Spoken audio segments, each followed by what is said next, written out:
Today's topic given to me is Constitutional Compass, Indian National Congress Enduring Commitment to Democratic India. This is right. And this is the soul of Constitution.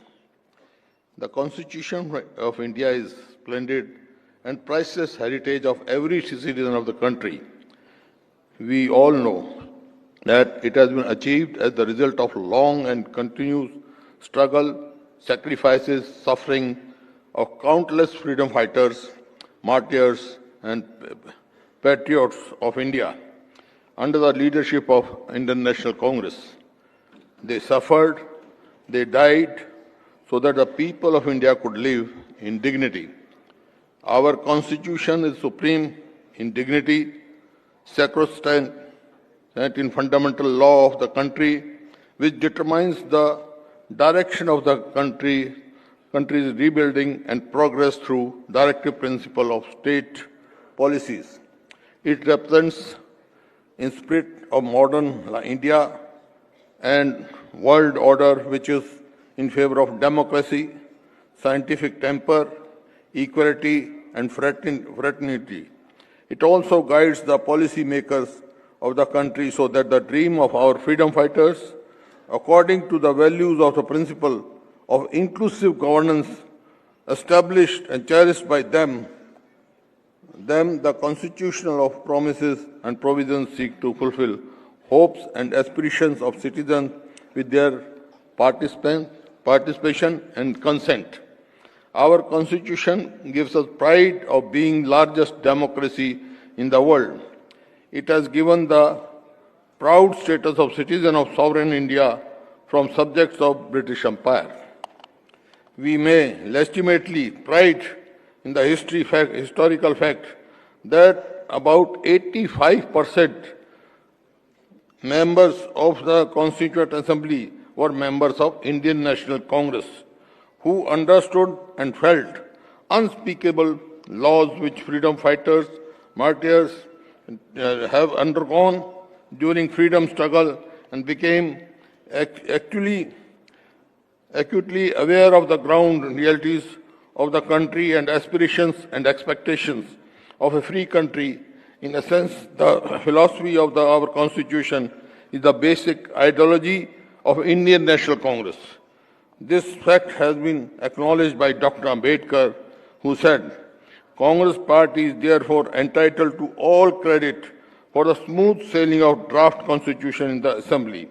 And here I may mention that my father was also member of Constituent Assembly. He is the signatory of Constituent Assembly, and he was great freedom fighter also. So I feel proud of it. For Indian National Congress, I may rightly say that it is not only a political party, it is a movement, a voice of voiceless. I say, so its unflinching commitment to the values of Indian ancient culture, democracy, equality, social justice, fragility and welfare of the downtrodden millions of India. The Constitution of India is in closer dynamic document which embodies the soul and seek to translate the spirit of India, idea of India into reality.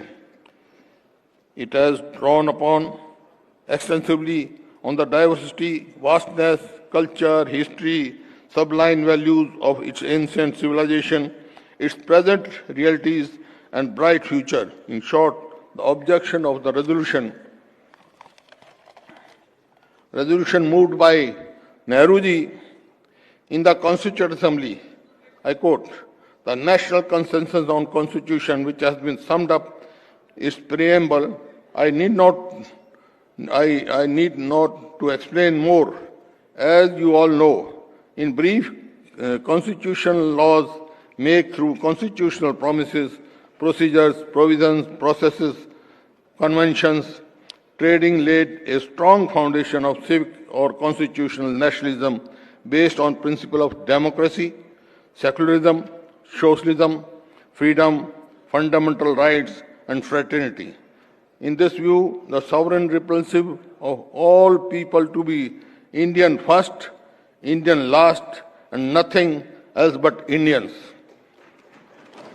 So, our constitution was praised by political constitutional experts, statesmen throughout the world. Many countries emulated as its ideal. However, Dr. Ambedkar warned us, the working of a constitution does nor depend wholly upon nature of constitution. The factor on which the working of the organs of the state depend on are the people and the political parties they will set up as their instrument to carry out their wishes and their politics. The word proved to be prophetic. Unfortunately, as we see, neo-patriotism has given rise to the new alternative nationalism based on religion, caste, language, region, and all three emulate issues and identities. As a result, all constitutional values, principles, history, institutions, concepts, presumptions have been undermined and changed. It has potential to change the geography of country. These days, political repression, persecution, economic exploitation, social and economic inequality and disparity, chronic capitalism, and unemployment are on the increase.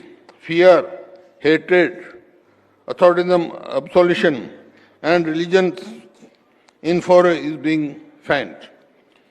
Social harmony is divided atmosphere in the way. The economic development has retarded and nation is getting weak.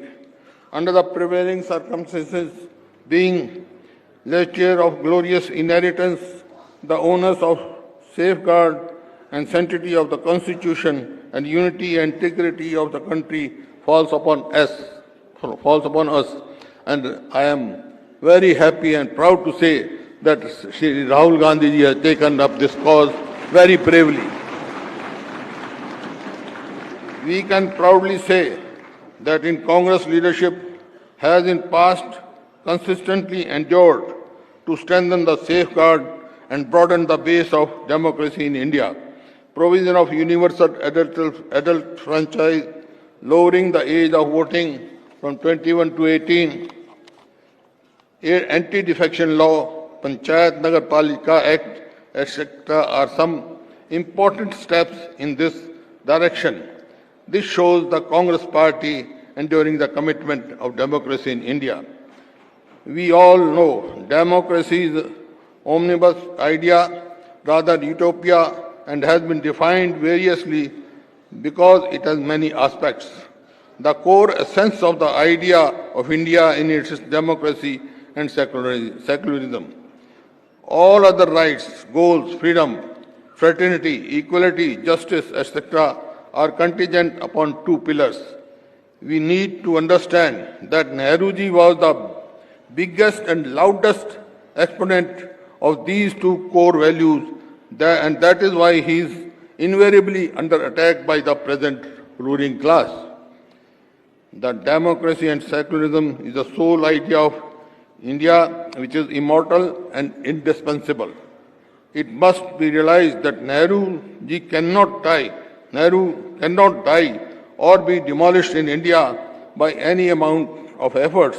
He will always be present through Indian National Congress to challenge any onslaught on India's democracy and its secular fabric.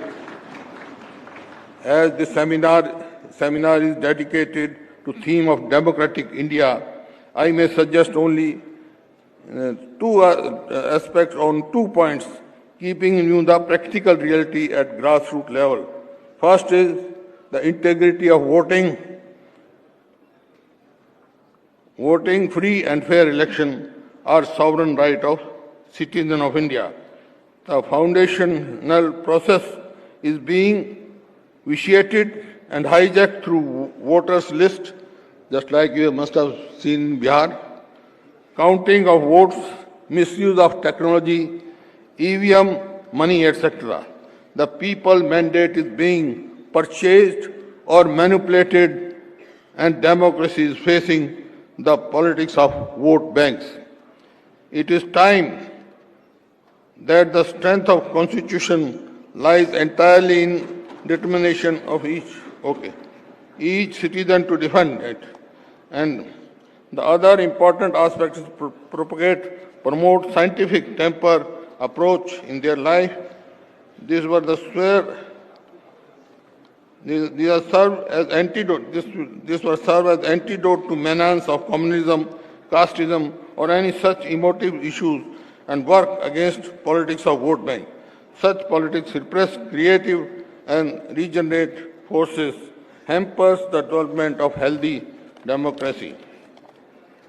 I may also mention that the Constitution of India also enjoins upon all citizens moral obligation, fundamental duties which include develop scientific temper and humility pressures, the composite culture of the country, and to abide by the Constitution.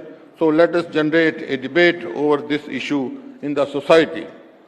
We may rededicate ourselves to safeguard our legacy of freedom movement and handing over to the coming generation. Indian National Congress is committed to welfare of those people who have not yet been able to get social, economic, cultural and political rights. Thank you very much.